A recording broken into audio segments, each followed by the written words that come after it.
تو ایک بہت بڑا اشتہار لکھا ہوا تھا، 20 تراویح ثابت کرنے والے کو 5 لاکھ روپے انعام۔ کہ کس قدر بے وقوفی ہے اور کس قدر احمقانہ یہ امت کی باتیں ہیں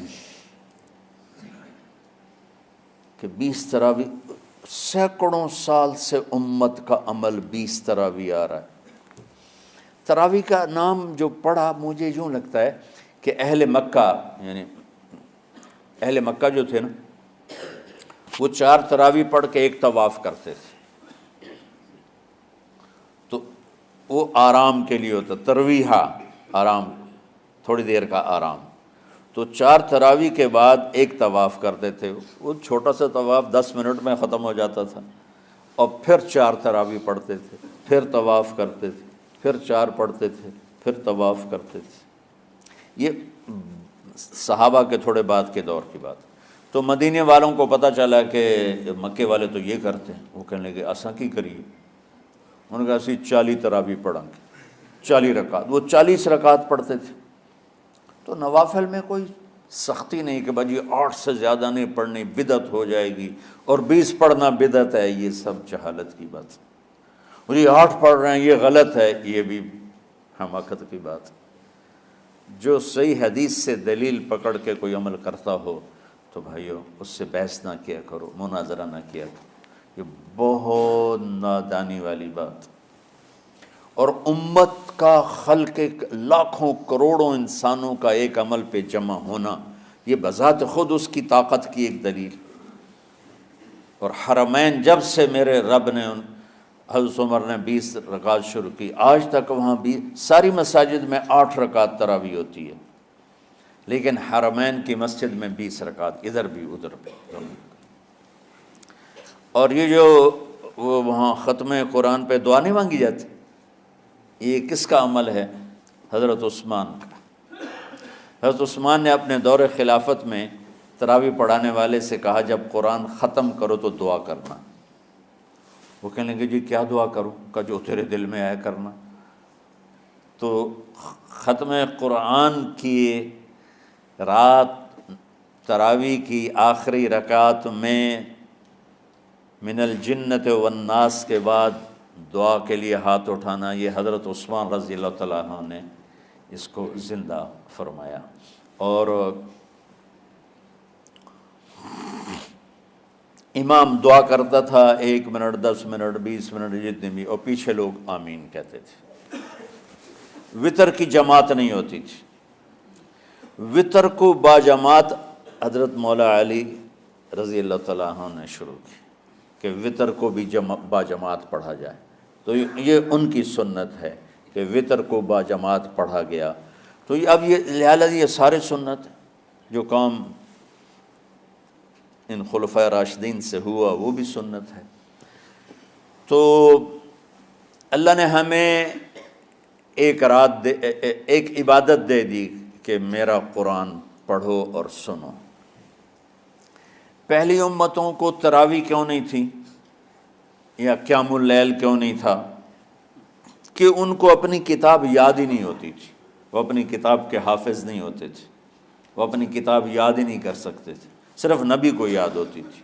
اللہ نے ہمارے لیے کتنا آسان کر دیا کہ 7 سال کے یہ چھوٹے چھوٹے بچے قرآن یاد کر رہے ہیں، 70 سال کا بوڑھا قرآن یاد کر رہا ہے۔ یہیں یہ مولوی یوسف صاحب کا ساتھی تھا یا پتہ نہیں ان سے پہلے تھا، سلمان، مولوی سلمان، آج کل امریکہ میں ہوتے ہیں، ہماری ایک شاخ چلا رہے ہیں ماشاءاللہ۔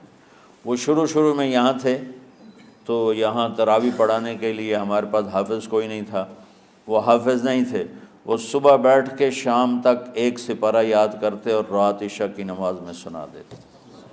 30 دن میں قرآن یاد کر کے سنا دی۔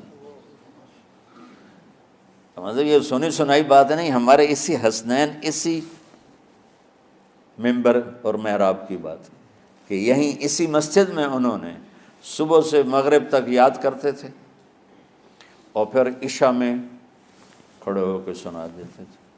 پیچھے ہوتے تھے لقمہ کوئی دینے والا شاید، لیکن بہت خوبصورت پڑھ کے ایک دن میں یاد کر کے سنا دیا۔ اور ایک مجھے نام بھول گیا، 3 دن میں قرآن یاد کیا، 10 سپارے ایک دن میں یاد کیے، 10 دوسرے دن میں یاد کیے، 10 تیسرے دن میں یاد کیے۔ وَلَقَدْ يَسَّرْنَاهُ لِلذِّكْرِ وَلَقَدْ يَسَّرْنَا الْقُرْآنَ لِلذِّكْرِ فَهَلْ مِن مُدَّكِرٍ۔ تو اللہ تعالیٰ نے اس کو نصیحت کے لیے بھی آسان کیا ہے اور یاد کرنے کے لیے بھی آسان کیا ہے۔ کوئی کتاب پہلے یاد نہیں ہوتی تھی کسی کو، ماشاءاللہ تم میں کتنے حفاظ بیٹھے ہیں اللہ کے فضل سے۔ اور جب میں ذرا ہمت میں تھا تو میں 3 دن میں قرآن سنتا تھا تراویح میں، 10 سپارے ایک رات میں، 10 سپارے اس سے اگلی 10 سے، پھر ہفتہ ہو گیا، پھر 10 دن ہو گئے، پھر اب 15 دن ہو گئے، اب 20 دن بھی ہو جاتے ہیں۔ شروع میں 3 دن میں، اور یہیں ہمارے مدرسے کے بچے جو مجھے سناتے تھے اور ماشاءاللہ کہیں نہیں اٹکتے تھے۔ ایک تو اسلام آباد میں ہوتا ہے اور ایک اب جنید ہے وہ امریکہ میں ہوتا ہے۔ تو اللہ تعالیٰ نے اس طرح، اور ادھر اور کراچی میں اشعار لگے ہوتے ہیں، 10 دن میں قرآن ختم، 1 ہفتے میں قرآن ختم۔ یہ وہاں اشتہار لگے ہوتے ہیں، بھئی آپ ہمارے پاس آ کے تراویح پڑھیں، ہم ہفتے میں قرآن ختم کر دیں۔ ٹھیک ہے، تو اللہ نے ہمیں رات کی نماز عطا فرمائی، اور چونکہ یہ ایک مشقت ہے تو میرے نبی نے کہا یہ رات کی نماز کے ہر سجدے پر 1500 نیکی لکھی جاتی، 1500 نیکی لکھی جاتی۔ اور اللہ تعالیٰ ہر سجدے پر جنت میں ایک محل بناتا ہے جس کے 60,000 سونے چاندی کے دروازے ہوتے ہیں، اور ایک درخت اس کے لیے لگاتا ہے جس کے نیچے 100 سال گھوڑا دوڑ سکتا ہے۔ تو رمضان کا اہتمام آپ رجب سے شروع فرما دیتے تھے، جس کو ہم آج صلاۃ التراویح کہتے ہیں۔ میرے نبی کے زمانے میں اسے قیام اللیل کہا جاتا تھا۔ تراویح کا نام کب پڑا اس کا تو مجھے پتہ نہیں، کہیں نہ کہیں لکھا ہوگا، لیکن صحابہ کے دور میں اس نماز کا نام تھا قیام اللیل۔ اس لیے حضرت عائشہ رضی اللہ تعالیٰ عنہ کی روایت ہے جس سے 8 رکعت والے حضرات استدلال کرتے ہیں کہ رمضان اور غیر رمضان میں، اس کو امام بخاری نے قیام اللیل کا ہی عنوان دیا ہے، آپ نے 11 رکعت سے زیادہ نماز نہیں پڑھی۔ ایک ضعیف روایت میں ہے کہ آپ نے 3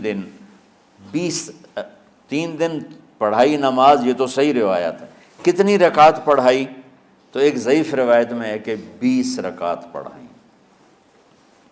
اچھا، ضعیف روایت سے عبادت ثابت نہیں ہو سکتی، حکم شرعی۔